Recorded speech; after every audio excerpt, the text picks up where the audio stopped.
তুমি ছাড়া অন্য কোনো মেয়ের দিকে আমি জীবনে কোনোদিন তাকাবোই না। প্রেমের বয়স 2 মাস পর সাথে সাথে আমি তোকে বিয়ে করে ফেলবো। সত্যি বলছো জাহিদ? অবশ্যই সত্যি। ঠিক আছে, তাহলে আমি রাজি। তাহলে আর দূরে কেন, কাছে আসো। ছি বাবা, তোমার লজ্জা করছে না? কি ব্যাপার জাহিদ, এই মেয়ে তোমাকে বাবা বলতেছে কেন? আমি জানি না, আমি কিভাবে বলবো, আমি তো মেয়েকে চিনি না। যাও যাও যাও যাও যাও। কি বললে বাবা, তুমি আমাকে চিনো না? ও হ্যাঁ, চিনতে পেরেছি। ও হচ্ছে আমার বড় ভাইয়ের মেয়ে। মানে আমি অনেক আদর করি তো, অনেক চকলেট দেই, অনেক আইসক্রিম দেই, এই জন্য আমাকে বাবা বলে ডাকে, আদর করে। যাও বাবা, ওইদিকে গিয়ে খেলো, আমরা একটু কথা বলছি।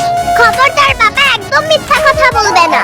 আন্টি, আমি ওনার বড় ভাইয়ের মেয়ে না, আমি ওনারই মেয়ে। চুপ, বেশি কথা বলবে না। তোমাকে আমি খেলতে বলেছি, যাও। বিশ্বাস করো সোনিয়া, ও আমার মেয়ে না। আমি মিথ্যা কথা বলছি? দাঁড়াও, এখনই প্রমাণ দিচ্ছি। আন্টি, এই যে দেখো আমার আইডি কার্ড, এখানে আমার বাবার নাম লেখা আছে।